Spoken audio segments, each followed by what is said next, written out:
I've been browsing, treading water that they drowning. My head on a swivel, yeah. It's only really my surroundings.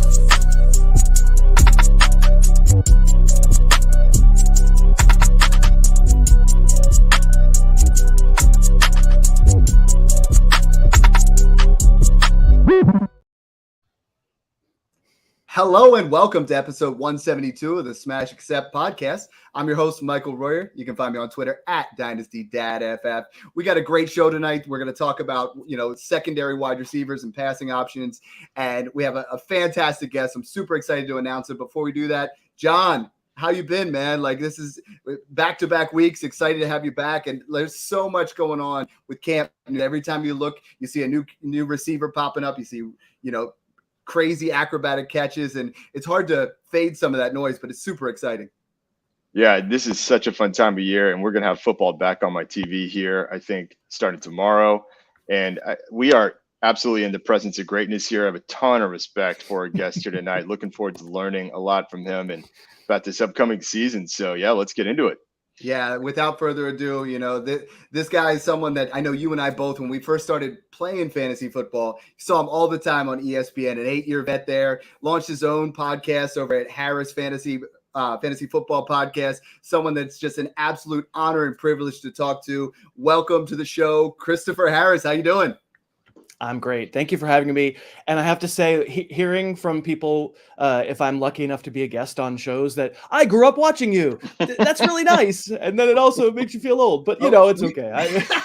We tried to say it in a nice way. We didn't say we grew up. It's like when we first started playing, because you're a similar age as us, but man, this is such an honor because it is that. Thanks. I mean, we saw you on ESPN and it was like, I interacted on Twitter, and it's just like, once you start moving up and start doing things like we are at Smash Accept, to have you on the show is an absolute honor. We thank you so much.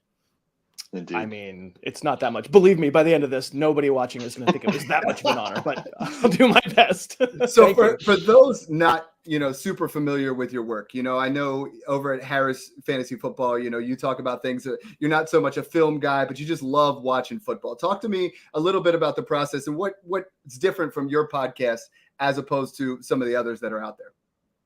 I mean, I am the film guy. That's I'm sort of known as the film guy. I watch every game. Yeah. Sorry, analytics.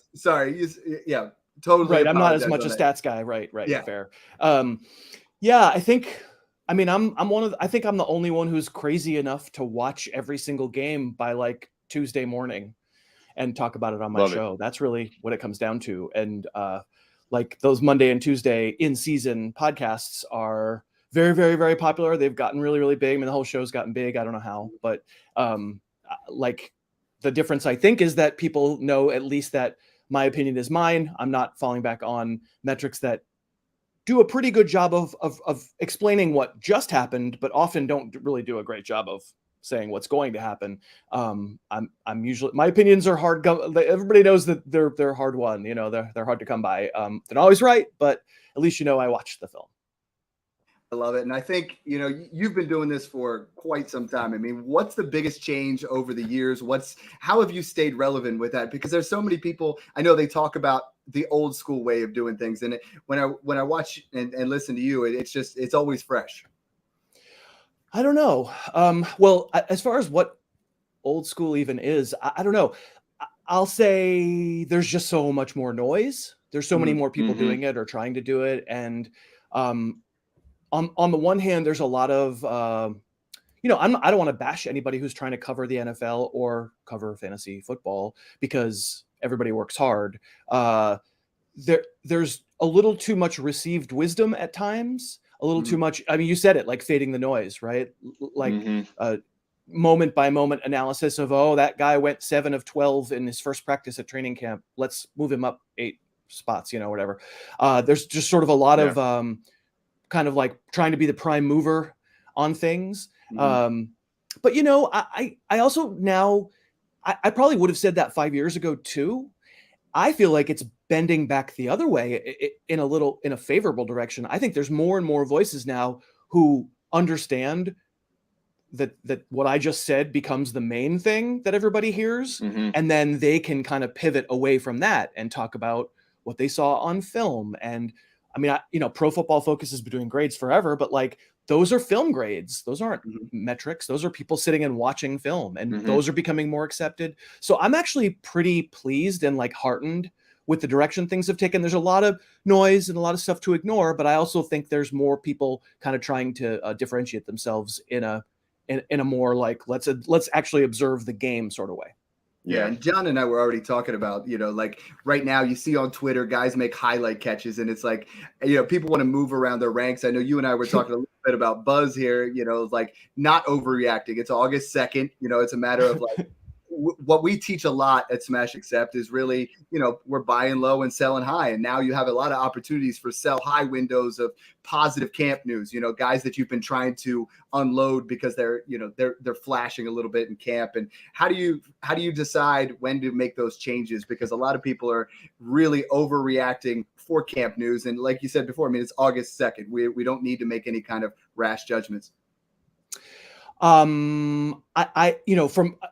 I put my dynasty cap on, this is an awesome time to sell. This is probably the best. The first week of camp is the best time to sell. No doubt. And it's not, you're not going to get to sell a third string rookie for Christian McCaffrey, like it's not going to be that level of, but I think eternally the people who get kind of as the folks who are watching us now and who listen, we're all in the weeds, all of us, we know the rosters, we know everybody. I think in the dynasty world, there tends to be a devaluing of anybody who's like 27 and older. Yeah. And I think this is the time where you absolutely can take some maybe guy, some fourth receiver, some third running back who's just done a couple of nice things in camp and get someone that, the dynasty world, like, says no to, I'll take a year of Tyler Lockett if it costs me nothing, even though Tyler Lockett at Dynasty is nearing the end, no question about it, but I want to win this year too. And so it's a great time to sell youth that you don't necessarily believe in for veterans who have proven track records and certainly don't have like 5 years in the league to go, but can win you a title now or maybe next year. Yeah, and we talk about it being a cyclical thing. I mean, where rookie fever hits and everybody's trying to sell the vets. Now we're getting closer to the season, so people want those vets. And Tyler Lockett's a perfect example. I mean, back-to-back wide receiver 13 seasons, and he's just going at an absolute discount. Today's show, what we want to talk about is we have a lot of guys in the Patreon, a lot of guys asking, they're like, Dad, John, like there are wide receiver 2s on certain teams, and I really want to, invest in each team's wide receiver 1. I mean, the NFL has changed over the years. You have teams that are really able to promote those. And the first guy I want to talk about is Devonta Smith. I mean, Devonta Smith, I know you have right now, for this season as your wide receiver 10. In Dynasty, we have him as our wide receiver 12. Just a phenomenal wide receiver, 95 receptions last year. He was 1,196 yards, 9th. I mean, this is a guy who we haven't quite hit his ceiling yet.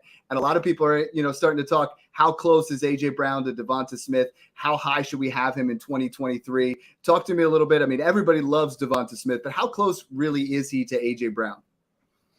I think they, week by week, can obviously outperform each other. We saw it last year. The Eagles got a dream ride last season, and they're not going to get a dream ride again. It's just not the way the NFL works. And so probably we have them too high, but it's hard to find other players that you want to take over them because you've seen when they get the sun run, you've seen how good it can be for both of them.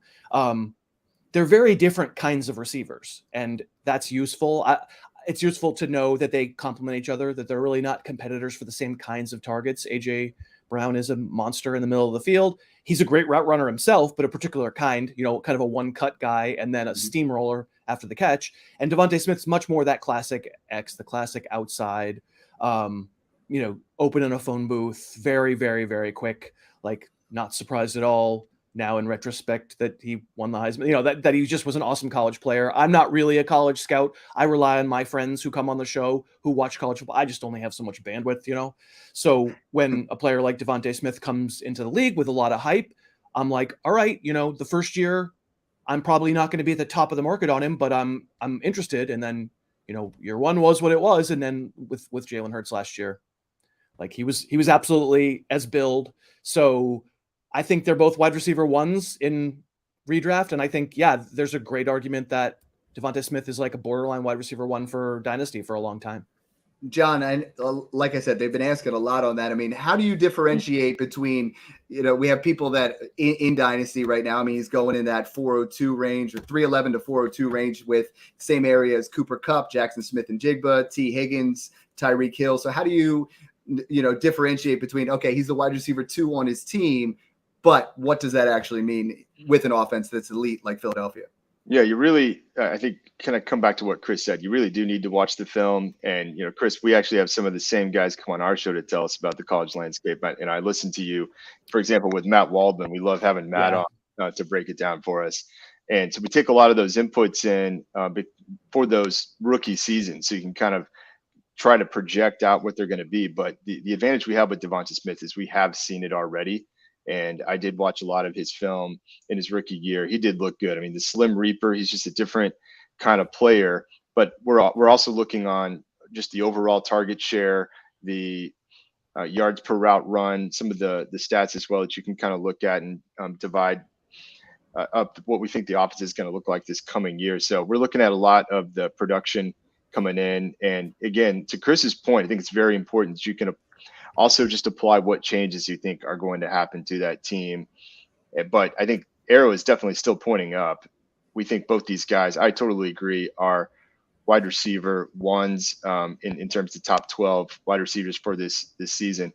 And if I can segue into another one, Cincinnati Bengals, for me, are another example of where I would consider their wide receiver 1 and 2 to potentially both be top 12 wide receivers. So, Chris, talk to me about T. Higgins a little bit. Sure. I've always loved T. I think you're pretty high on him as well. But, what do you think about Cincinnati this year, kind of some of the changes they made? What's your outlook on T. Higgins? I buy all Bengals. Joe Burrow's got his leg amputated. So, assuming that's all going to right. Water under the bridge at some point. It's interesting. I think those two, Higgins and Jamar Chase, are maybe a little less perfectly matched, a little less perfectly complementary. There's a little more similarity to what they do. They are both kind of classic outside. They both can play in the slot. They're both really, really good players. This year, it's the same kind of thing. Like, I understand why folks ask the question, are you really expecting me to treat a Devonta Smith or a T. Higgins as a fantasy wide receiver 1 when their own team doesn't even consider him? Like, where are all these targets going to come from? Mm-hmm. And I say this a lot on the show, but the way the NFL has changed most in the time that I've been doing this is the extent to which touches are no longer guaranteed to basically anybody. So the argument that you're going to make that like a receiver room is too crowded or a backfield is too crowded, usually when I'm going to compare the second fiddle in those situations, and I'm going to compare them to the other players that I could take at the same spot, well, I can find just as many concerns about volume with almost anybody in the dang league, Right. So I just go, give me great players. And with great receivers, with great quarterbacks, with proven track records, I think, there's an X% chance Chase gets hurt and then Higgins is a 1. There's an X% chance that Tyler Boyd gets hurt and then everybody eats. That has to be factored in. And then the fact is, I just saw it work. So, generally speaking, rely on people like the three of us to tell you who the really, really good players are. And don't worry so much about your projections. Don't worry about, well, gosh, there's only 420 receiver targets to go along. And if I'm going to split them and Boyd's going to get this many, well, how can I justify? Like, I just don't think that's a great way to play myself. I think you wind up missing out on this topic. I think you wind up missing out on great second receivers. Bet on talent, right? Yeah. T. Higgins is an interesting one right now because, I put it out there where I was put out my rankings and, I see you have Devonta at 10 and T. Higgins at 11. And I had them in the same tier for Dynasty as well. And I feel like a lot of the community doesn't quite line up with that, which is quite interesting to me because if you look at what T. Higgins has done in back-to-back seasons, I mean, it is incredibly incredible. Yeah. It's fantastic. And it's very consistent. I mean, 74 catches in both seasons, 110 versus 109 targets, 14.7 to 13.9 yards per reception, both seasons over 1,000 yards, both, over 6 touchdowns. I mean, this is someone that, we're looking into a contract year and, Chris, if he goes somewhere else, I mean, this is the ultimate buy, right? Because if he stays in Cincinnati, he gets Joe Burrow and he plays opposite Jamar Chase. he goes somewhere else, and there's a potential where he gets into that alpha position where this is a wide receiver I believe is talented enough to be a true alpha, very much so like Devonta Smith. Yeah, I mean, I think though that you just asked an answer to some degree, because dynasty players don't like uncertainty. What if he goes to Atlanta and Desmond Ritter's still the quarterback? What if he goes to Washington and Sam Howell's still the quarterback? Great. You know, like, I think probably there's some freak out in there in that dynasty valuation about a bad landing spot relative to Joe Burrow. And yet I'm not agreeing with that take. I'm agreeing with your take, which is to say, if that's true in your league, T. Higgins is being undervalued. That's a buy. Yeah, let's go over some dynasty trades, because I pulled up. I love bulletproof.com. If you guys aren't on that, check it out. It has all the latest sleeper trades in there. So we're gonna rattle off a couple trades and see how you think these go. The first one, side one, is T. Higgins. Chris, the other one is Najee Harris, no relation, I'm not sure, and a 24-second. So Najee at a 24-second says mid 24-second for T. Higgins. It's Najee and a second-round rookie pick for T. Higgins. Yes. Take Higgins. Yeah. I'm not a long-term bullish person on Najee Harris. He came into the league with, I was being promised that finally, here was the Alabama running back that, unlike a lot of the other guys who were excelling in college because they were behind a great line, because they had the greatest talent, this was the dude who was actually the best player on his team. And I was excited. And through 2 years, I just don't. Yeah. I think he's fine. He's not bad, but he's just like a big physical guy. I don't think he's a lot better than Dameon Pierce. I don't think he's a lot better than Javonte Williams if Williams's knee is the way it was. He's that kind of player. And so T. Higgins, I think, is like, he's a 10-year fantasy starter, I think. And I'm not that worried about the landing spot. And, second round rookie draft picks matter, but they're kind of lottery tickets already. So I would do that in a heartbeat. Absolutely love it. And John, dare I say that is actually an absolute smash accept there. We were setting it up there. I mean, I love smash it. Harris. No, you're right on, buddy. I was just trying to get Chris catches on quick. Yeah, it's a smash. Yeah, let's do another one here. DJ Moore, who, a lot of guys are really asking, is he the next AJ Brown in that situation where he's going and now he's getting paired up, gets the best quarterback of his career, and Kendre Miller. So 2 for 1, DJ Moore, Kendre Miller for T. Higgins, Chris. I wish I had a firmer grasp on Kendre Miller. He's not, I'm just not, again, a rookie guy. Once I see him play, I'll have a much stronger take on it. My understanding for him as a prospect was, there's injury concerns that kind of have haunted him forever. And he might not have a long NFL career, but who knows? Like, sometimes they come into the league and they're just fine. It doesn't strike me that he's a super, super, super elite prospect. And in Dynasty, I would rather have Higgins than Moore. I might say accept, but I probably wouldn't smash it.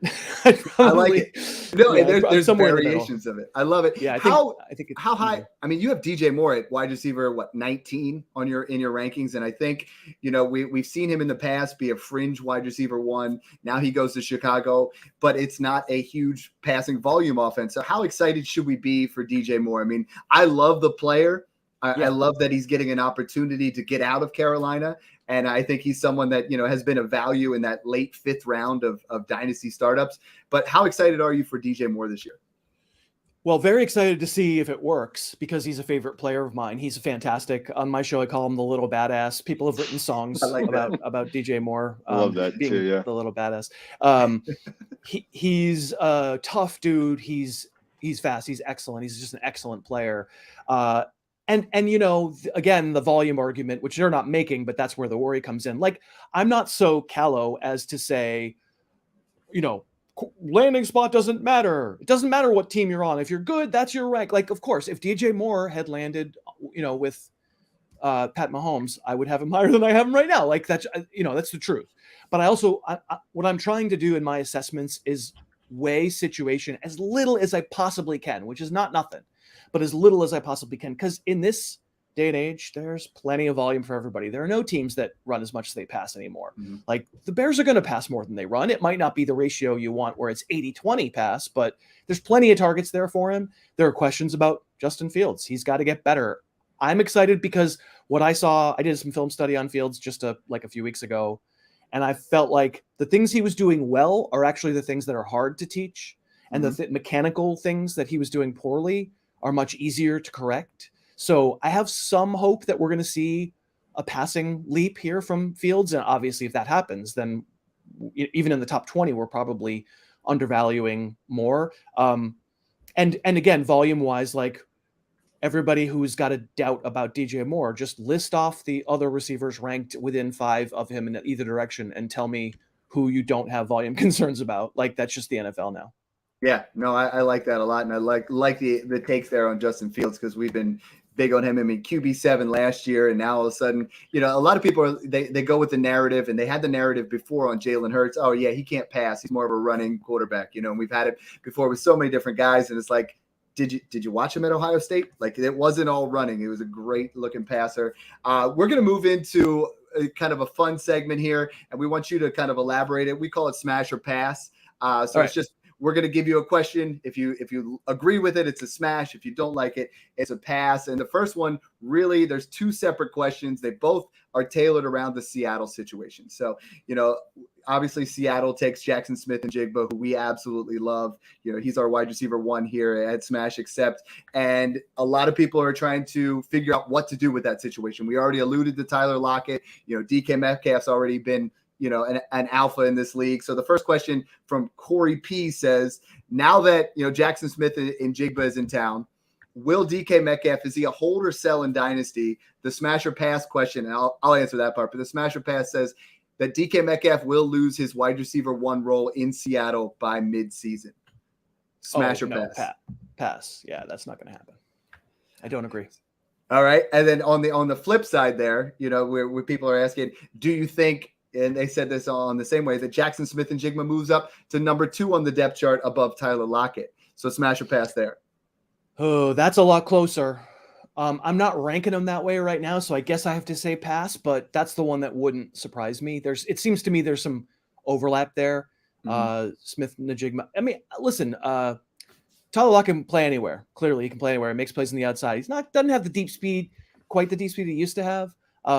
And I'm of the mindset of if anybody suffers for JSN's presence, it's likelier to be Lockett than Metcalf. I could be wrong, but that's where I sit. I'm going to pass on both of them and assume that JSN's a very good, like a burst kind of number 3 receiver on his team, and then we get a change next year. Yeah, and if anything, I mean, it's huge for Geno Smith. Geno Smith was quite the story from last year. You know, not many people you know, buying in on Geno Smith. How close do you have, you know, do you have Geno inside your top 12 for this year? Because there's a lot of guys in Dynasty. It feels a little bit different. You know, he's a guy that we keep talking about that, you know, you can buy on the cheap and you can kind of work yourself in there. Are you believing it that Geno Smith can replicate what he did last year as the QB5 in some formats? Right. I guess I'm not. I'm ranking him 20 right now. I'm a little hesitant to make 1 year be a reason to have an out. Like, it feels like an outlier right now.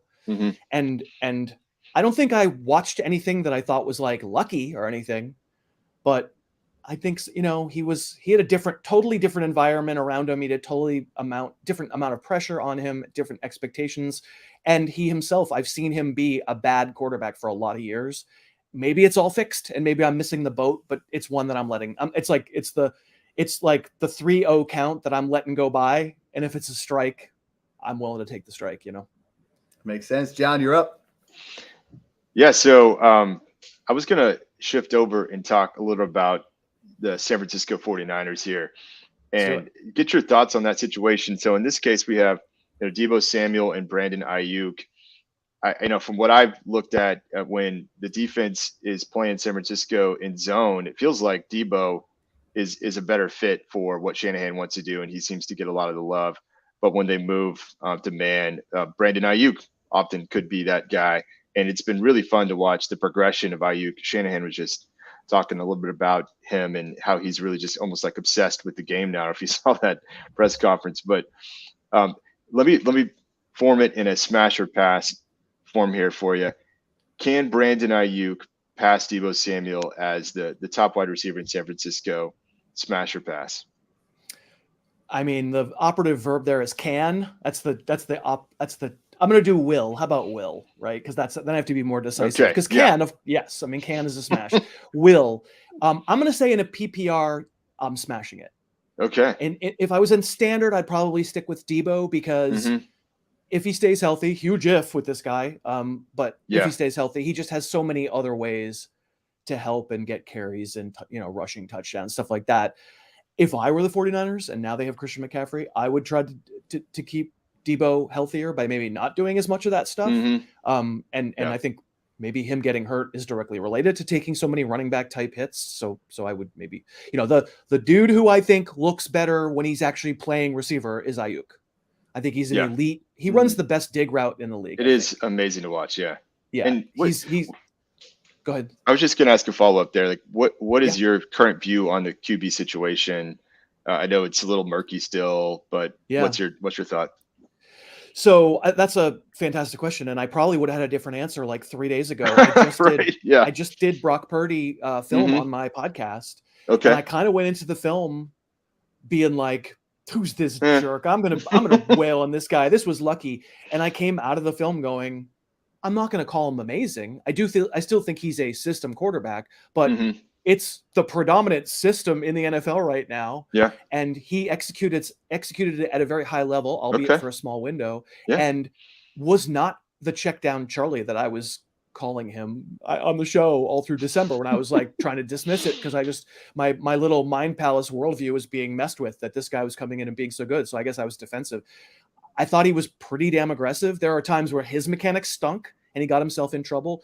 He's a pretty good athlete and probably runs around too much, probably needs to not try to extend play so much. He's going to take bad hits and he's always going to throw off balance a little bit, but sometimes he got himself in trouble throwing off balance. Like I came away feeling like I have Purdy rated ahead of Geno Smith now for this year. Yeah. And I didn't expect to. So, the elbow is the big leveling factor. Like we have to find out more over the course of camp, and he has downward mobility in ranks. But yeah, I bought in a lot more than I did last week. Okay, right on. I'm excited to hear that because that's one where in Dynasty, Trey Lance has just been someone that's everyone's darling. I've never seen so many apologists for Trey Lance. As and he didn't get the best option, but Brock Purdy did look good. This is one where all season we've been saying sell Lance for Purdy plus, and pretty soon that window is going to close. And we're going to get to the point where we're going to get into the season. I don't feel like I've ever seen enough Trey Lance to even know what he is, but one thing I know is the 49ers have, and like Lance did not come in and immediately do what Purdy came in and immediately did. Does that mean that we're positive that Purdy is a better player than Lance will ever be? No, we can't be positive. They're too young as players. I mean, quarterbacks really change. Jalen Hurts, is the leading example. Like the light switch can just go on. But yeah, I assumed at the end of last year, this was Trey Lance's job. He'll get healthy. He's the better athlete. He'll figure it out. And I now don't think that. Having watched the film back, I don't think that's how the Niners are going to go. All right. Next one. This is from Glenny from the Patreon. He said, we're looking at Jerry Jeudy this year at the way he finished over the final 5 weeks as a wide receiver 1 after Hackett was fired. Now we have a situation with Sean Payton. Is Jerry Jeudy in this new Broncos offense a wide receiver 1, smash or pass? I'm passing. I'm not so sure. I trust Sean Payton a lot more than I trust the old guy who he scooped crap on his grave after he was gone. But like, I'm not blaming Nathaniel Hackett fully for Russell Wilson. I have enough questions about Wilson's season. I don't think Wilson's necessarily done, but I have enough questions that I wouldn't rank any Bronco receiver anywhere close to the top. Again, there's a difference in philosophy. If you're going to rank strictly by projections, you're going to go, well, somebody's got to get targets there. Somebody's getting 120. And if it's Jerry Jeudy, then how's he not the wide receiver 8 or whatever? And okay, but I just saw it. I just saw it not work out at all. If the offense doesn't score, if the offense can't move, as Wilson's playing as bad as he did last year, you just saw lots and lots of bad play from Broncos receiver, bad results from Broncos receivers. Of the group there, I like Jeudy most, but no, I'm passing on that big time. Yeah, and this is a situation where the actual talent is phenomenal. They have route running ability. He's always at the top of the league, yards per separation per route, and you hope that it works out, but it might not be the year. I love Jerry Jeudy for this year, but I think I'm believing a narrative where Russell Wilson, turns back to what he used to be. And that's what we do a lot this time of year, right? We try to tell ourselves a narrative to believe in a player, and we kind of move into those right areas. And, you're right, because Russell Wilson looked washed, and then we see a small sample size when he's done. And then, you kind of move back to that way. John, I know we got a lot of young wide receivers. We really wanted to get, some ideas of those situations. What's the next smash or pass you have for us? Well, Chris, I don't know if you're going to throw anything in there again on Denver before we move on. Oh, no. I mean, just the Wilson thing. Like, I'm not totally sold he's washed, but I have enough questions. And, I mean, for someone who gets as open as Jeudy does, why doesn't he do more with it? I just, it feels like there's a piece on film so far for me. It feels like that there's been a piece missing, even though you're right. The numbers say that he runs great routes, but, compared to other guys who run great routes, I just don't feel like Jeudy is consistently produced. But anyway, I digress. Yeah. Okay. Well, we were going to transition. I wanted to hear your takes on the Baltimore Ravens offense. We get a lot of questions on this, right? Because you got Todd Monken coming in. I think a lot of people are really excited to see what he could do there. A lot of people are pumped about Lamar Jackson in that particular offense. Well, if you look at the wide receivers here, I'll put it this way: smash or pass, any Baltimore Ravens wide receiver will finish in the top 24 for this season. I guess since I don't have them ranked there, I have to pass. Ranks aren't necessarily a predicted order of finish, right? Ranks are trying to account for upside, and also in the Ravens guys' case, downside. It's everybody who's ever done a fantasy draft, dynasty or otherwise, has had that feeling of like, man, if everything went right, I really think this guy could be a great value for where I can get him. But, oh my God, I understand where I'm getting him because the floor is he's out of the league, and that would describe Odell Beckham. Clearly that would describe him. And I don't think Zay Flowers will be out of the league, but like he could easily we could look back on a good career as having had a redshirt year because he just wasn't ready. So it's tough for me to draft them anywhere near to the top 24. Doesn't necessarily mean I'm not predicting that they finish there, but in this case, I think I'm going to probably predict that they're not going to finish there. A lot of things have to go right, but I'm a big believer in Lamar. So a lot of things can go right. I would love to get to week 3 and feel like Zay is just absolutely as good as advertised. Man, he's like Tyreek light, and everybody who was really into him, Brett Coleman came on my show and just raved about Zay Flowers. I would love for that to turn up to be the case. I would be glad to be wrong. I'll put it this way. I'm not smashing. I won't smash, but I will say, I think Zay is the one who has the chance to do it. He has to be ready, but from what I understand, he's the one I would trust the most to do it. I mean, Rashad Bateman's foot still hurts. So and by the way, I'm with you on that. I'm very hopeful of Zay Flowers. I do think by the season's end, he'll be viewed as the top wide receiver there. So I'm glad to hear that from you. At least kind of optimistic he can get there. And I have to ask you too, like, where do you have Lamar in this offense for 2023, or roughly? Good question. Where I have him? I have him 5 among quarterbacks. Okay, nice. That's about what I think makes sense. Yeah, which of course is largely. I mean, I have Justin Fields 6, so like there's running that's involved in this. The difference is, I mean, I'm not taking Lamar 5 or Fields 6 if I think it's only running.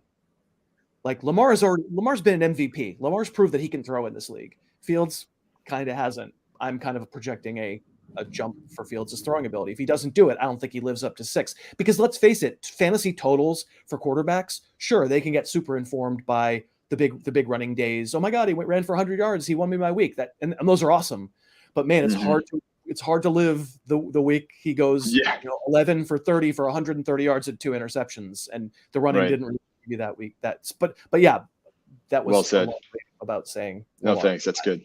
I like it. You mentioned Odell Beckham, so we're talking about another, aging wide receiver from that area. We're looking at Michael Thomas. If this was 2019, we'd be talking about, number 1 overall. But now we're saying, can Michael Thomas, who we've loved, we always keep thinking, oh, he's going to be back. He's going to be back. Smash or pass Michael Thomas having a minor resurgence back to 70 receptions this year? I'll smash. We know it's just about health. It's entirely do his ankles work? Does his foot work? It may be just it'll never happen, but I'll choose to be. I mean, in the end, nobody can sit on our show right now and tell us that we're positive one way or the other about Michael Thomas's health. Like, pretty bad track record here the last few years. Sure, I could see taking him in the top 40 receivers in a draft. I'm okay doing that because there's some subset of all the range of outcomes where he goes and catches another 100 balls. Because if he's at his peak, like, he probably could still do that. He looked awesome for a game and a half before he got hurt last year. I think there's still some ability sitting in there. And like, last year's injury wasn't really related to the surgery before. And it's very frustrating. Of course, the likeliest scenario is that he just middles. But, at number 40, the likeliest scenario for every receiver is that they just middle. That's why they're number 40. So I'm going to smash it. I'm going to be an optimist. There you go. I like that. Yes. Hey, since we were talking about that, I mean, we might as well. You can't really talk about, Odell Beckham and Michael Thomas without talking about DeAndre Hopkins. And DeAndre Hopkins goes to Tennessee now. How high do you feel like we're going to go smash or pass? DeAndre Hopkins remains a wide receiver 1 in 2023. I wish you were going to say 2. Right? I know. Like, it's fringe, right? You feel like, if I said 18, that would be easy. If you said he was like in that top. But let's talk about the Tennessee situation. I mean, this is a team that hasn't passed very much, passing volume in the past. John and I think it's huge for Derrick Henry, but what should we be expecting DeAndre Hopkins in 2023? So now somebody else who I did film work on the show last week before, they were all blending together now, and just watched the Arizona film from last year. And has he ever been a deep threat? Like, yeah, I think more than now. He's more of a two level receiver now. Even when he puts a good move on somebody and tries to get to the third level, he's not usually doing it. I think it's a misnomer to say that he's always been this, I'm covered all the time and I'm covered and just throw me the ball. I mean, obviously he has unbelievable hands. He continued to have unbelievable hands last year. But I think it's wrong. He gets open. He's always gotten open. He got open last year. In breaking routes, he's still fantastic. Big guy, still can take a hit. I think if there's a concern, it's that matched with this quarterback, I think defenses in general are going to game plan for the first 2 levels of the defense and kind of like come what may down the third level, and maybe they'll give up a few big plays, but in the meantime, there'll be some weeks maybe where they do contain Hopkins and then by proxy Derrick Henry. And actually, just to throw a little more pass into the fire as opposed to throwing smash into the fire, I had Ross Tucker on my show today, and he always comes on every year and we talk offensive lines. And nice. I believe the Titans were his worst offensive line for the year. Ooh. He has them rated the absolute lowest. He does not understand, like, all the good guys who were there like 3 years ago are all gone. He doesn't understand Andre Dillard, the flunky, the first round pick in Philly that Eagles fans hate, that never started, after the beginning there. He's now the starting left tackle in Tennessee. There's kind of a cast of characters that aren't really recognizable in the offensive line, and maybe some of them that are we wish we didn't recognize. So that's a little concern too. I mean, I still have Hopkins as a top 20 receiver. I'm not worried about volume. Again, like, if volume is ever the main reason not to like somebody, I want to buy that somebody, because there's plenty of passes. It might not be 50 a week, but if there are 30 a week, that's still plenty for Hopkins. It's just, I think I'm going to pass it because a lot of things could conceivably go wrong with Todd Monken's going to come in and I guess throw Todd Monken's Baltimore. Sorry, the new offensive coordinator for Tennessee, not Todd Downing anymore, because everybody hated Todd Downing, the whipping boy. Nobody liked him. And this guy is going to come in and change what was frustrating about the offense, which is that it was so horizontal. Can he go downfield with this personnel? That's the big question. I don't know. So we have a question sent in from the Patreon from Furman_OG. Now we're talking about wide receiver 2s, and he starts naming a lot of the vague, wide receiver 2 positions: the Giants, Carolina, Houston, the Rams, Detroit. Are there anybody from those teams where you're like, you know what, this is a wide receiver 2 that I'm willing to jump in there and pound the drum for? Or do we try to avoid these vague situations and just, play it in a different sense, overall philosophy? You said Giants, Rams. Yep. Carolina, Houston, Detroit. I think we're never in the business of telling people to not draft people, because at the right price, anybody's a good draft pick, So if we're talking 12th round, I'll take a shot on on whatever. I'll take a shot if I hear good things about Isaiah Hodgins. Okay, maybe he's the one, but like, he's not going to go there. I'm not smashing the idea that I see an obvious breakout coming. Mm-hmm. Jameson Williams would have been the obvious, and he's suspended. Maybe that makes sense that if he can get him at the right price going late, maybe he's the one that you are, okay. I'm going to weather the storm before the bye weeks and stash him, and then just see how it goes. That's the one that I go, yeah. There's a world where I wake up December 20th and Jameson Williams from the midway point of the season is the wide receiver 8. It's possible. I really kind of don't feel like I see that anywhere else in the rest of those teams. And I think it's dependent on your format. Like I took Jameson Williams and even Kyler Murray and Scott Fishbowl, because that's one where you're talking about, you want to have those guys late, you want to have those guys where it's a shot in the arm because you're going to get an added wide receiver who has tremendous upside. You get an added quarterback like Kyler Murray, and that gives you a shot in the arm there towards the end. Yeah. And let's stay on that. I actually want to get your take on the Chiefs here, because this is another example. It's kind of a murky situation with the wide receivers, but it could be a late draft pick that you make that has a nice ceiling, because I don't know if you heard of this guy, Pat Mahomes. He's pretty good. But this is kind of funny. This is what we've been talking about on the show here. We want to cut through the noise here, because the camp highlights have been hilarious. Like I've heard buzz about Rashee Rice, Sky Moore, MVS, not even Justin Ross. Kadarius Toney had his moments. Do any of these guys for you, Chris, jump out that you would consider investing in kind of late in drafts? The one that I would probably be most likely to invest in is Sky Moore, but it's not. It's sort of just almost like it's like an Agatha Christie novel where everybody else is getting shot, and then there's one guy left. It's like, okay, cool. I'll bet. Yeah. I mean, like if there are really people in the year of our Lord 2023 who are reading MVS Camp Hype and going, I believe it, MVS for president. Like I don't imagine that's ever going to change. He is what he is.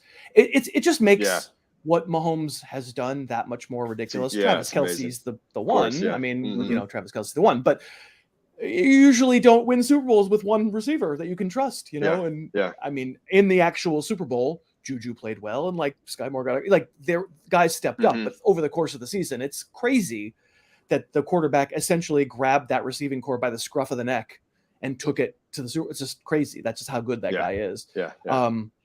So by the Agatha Christie principle, I have Sky Moore as my pick. And it's the opposite of what we were talking about, obviously, with Cincinnati and Philadelphia is, we have multiple weapons to choose from. And everyone always asks about that KC situation. And it's, if you can get Sky Moore on the cheap, it's worth it. You said it already, price dependent. Chris, we're looking at sophomore breakouts, potentially in there. We love Garrett Wilson. We love Chris Olave. Drake London really flashed. The question that we have is guys that are wide receiver 2s, second options there between Treylon Burks, George Pickens, and Jahan Dotson. If you had to pick one guy to put a stamp on that has the best chance to really ascend in 2023, who would that be for you? I mean, they're all really close. I guess even though, again, if you're drafting just based on situation, I think probably Dotson's the one you want least. I don't know. Then again, I'm looking at Pittsburgh and I don't like that situation either. It's probably Dotson. I think he showed that in 1 year anyway, he was the best player of the 3. Mm-hmm. So I'm kind of this is not like a ringing endorsement. I'm just saying that for this year, I probably lean Dotson. For like the life of their career, I only have last year to go on. And I thought Dotson looked like a really weird, interesting prospect. Like I thought he was Tyler Lockett. I'm like, oh, this is kind of like Tyler Lockett. He's not the fastest, but he's real fast. He can definitely get behind a defense. But those contested jump ball catches that he kept coming down with time and time again. Mm-hmm. It's not like George Pickens doesn't have great hands and make fantastic side. We saw one in training camp already. It broke Twitter yesterday. But I also saw Pickens make a lot of mistakes last year. I didn't see Dotson make that many. So I guess by a whisker, I'm going to say Jahan Dotson. Treylon Burks wasn't a 2 until about 2 or 3 weeks ago. He was a 1. Yeah, it changes everything, right? I took him in Scott Fishbowl too because I was like, all right, if I'm taking Kyler, I'm going to take Tannehill late. I get Treylon Burks. You got that stack on there, But that's changed his outlook quite a bit. I mean, I think for Dynasty, who better to learn from than DeAndre Hopkins, And I think ultimately that does help him a little bit. The Pickens thing is interesting because I saw, people are like, well, contested catch rate last year, he led the league at 68%. He also doesn't separate at all. So almost all of them are contested catches. I mean, he's a freak athlete, just doesn't separate. John, I know we got a couple more here, and we would definitely want to be, mindful of Chris's time. Let's hit out on one or two more. Yeah, this one I've been saving, and I'm going to come back to what I maybe love about your work the most, Chris, is you are not a consensus guy. You form your own opinions from your own study. And that's why I always used your rankings, because I knew it was going to be a very different, informed view than what everyone else is saying. So have you, within your wide receivers, are there a couple of guys that stick out where you've clearly concluded you're above consensus, like you're higher on these couple wide receivers than kind of what the masses are saying at this point in the offseason? This is going to be such a bad answer. I'm such a maverick that this time of year, I don't even look at ADP. I have no idea what consensus is. Yeah, I have no idea. I don't look for 2 more weeks. I sort of like I'm such a martyr. What a guy, right? I respect it actually. Oh man, yeah. I mean, yeah, I'm the best. But I'd make a big deal of it on my show, just saying like, I don't know what the consensus is yet, guys. I don't know where the value is. I don't talk about that for a couple more weeks. So the truth is, I don't know. But let me say, I have a feeling I'm going to be higher on Ayuk, who we already talked about, than the market, because I did Ayuk film on the show just a couple of days ago, and people like to tease me because they know of my monkish devotion to not looking at ADP, and they're like, "I think you're going to wind up with a lot of Brandon Ayuk this year," which is always okay to them. Yeah. It must be above him on consensus. Is there anybody else that people have said that about? I don't know. I mean, right now, looking at a few of them, you have a little bit higher in consensus. I mean, you have Christian Kirk right up there with Calvin Ridley. I love that because everyone right now has them huge gap in between, because assume Calvin Ridley is just going to return to form immediately because they watched a couple, camp moves in there and things like that. I think you're a little bit higher on, Debo as well, but we've already talked about him on the podcast as well. So, I mean, looking at, teams that have multiple wide receivers on the same team, Evans and Chris Godwin, you have very similar in that same range. Is Baker Mayfield or Kyle Trask going to hurt them far enough that we push them farther and farther than we ever had? It feels like we already have done that. I'm not ranking them anywhere near where I ranked them when they had Tom Brady. But it's a good, the Seahawks situation that we've already talked about in this show is a good lesson just to not overreact. Good players often can elevate a quarterback beyond the things that he could do. I mean, I don't know anything about Kyle Trask. He's been around for a while, and I assume that means something, but maybe he's ready to bust out. If it's Baker Mayfield, how could you not argue these are the best 2 receivers he's ever played with, or at least the best tandem, right? Clearly it is. I wouldn't have sat on this show 365 days ago and said, and I'm positive Geno Smith is a top 10 quarterback because those receivers are going to really elevate his game. But I was saying the hate has gone too far on 2 very good Seattle receivers. And so if people are like, you can't take Evans, you can't take Godwin, these are unwinnable situations, well, that's when we swoop in for redraft. I mean, for Dynasty, it's a completely different argument. The quarterback who's going to help, Mike Evans is, probably at the end of his line, and Chris Godwin's got a few more years. The quarterback that's going to help Godwin in Dynasty isn't on that team yet. Like, they're going to find someone else. But for redraft, there's a chance that the hate goes too far, like they did with the Seattle receivers. Great point there. Chris, we want to definitely be mindful of your time. I mean, it's been an absolute pleasure having you on here. Why don't you tell everybody, where they can find your work if they've been hiding under a rock, and, some things that you've been going on there, and give me one wide receiver who you're just, you can't leave the draft without, like the guy that you're just saying, 2023, I'm not leaving my draft. And I know we've talked about value is value, but that one guy that's just Chris's guy. I don't know. I don't know if I have a person that I'm positive I'm always going to get. Like, I want Garrett Wilson. I'm a real believer. I love Olave. I think he's a really good Nice. player. I think Garrett Wilson's like on a totally different level of just route runner, physical after the catch. Like, I think Garrett Wilson's a superstar waiting to happen. Could be Justin Jefferson at some point. But you said that's nice. where everybody's asking who's the next Jefferson, who's the next Chase. And, someone asked me that the other day. I said, the only guy that I think can get into that tier is when you look at, CeeDee Lamb's fantastic. And we got a couple guys that are really ascending. But for me in Dynasty, Garrett Wilson's that only guy that has the pedigree, the athletic profile, the physical profile, everything to get into that area. Yeah, except for it would be a lie to say that I always get him because he's going in the first 2 or 3 rounds of a in a redraft, and I'm not always picking in the spot where I would take him, so I can't say I always get him, but probably that's the first name that comes to mind. And people can find me just on Twitter is fine, just at Harris Football. You can find and harrisfootball.com. I guess there's ranks and stuff there too, and links to podcasts and everything. So I got a lot of stuff going on. You can find everything there. John, do you have any final questions for Chris? No, I've enjoyed every minute of it here. I want to thank you again, Chris. Wish you the best with all your work in the upcoming season. And thanks so much for joining the Smash Accept podcast. Thanks again. Great. I didn't mean to cut you off. It was great. Sure. Thanks again for tuning in, guys, and enjoy the process. Chris, that was awesome.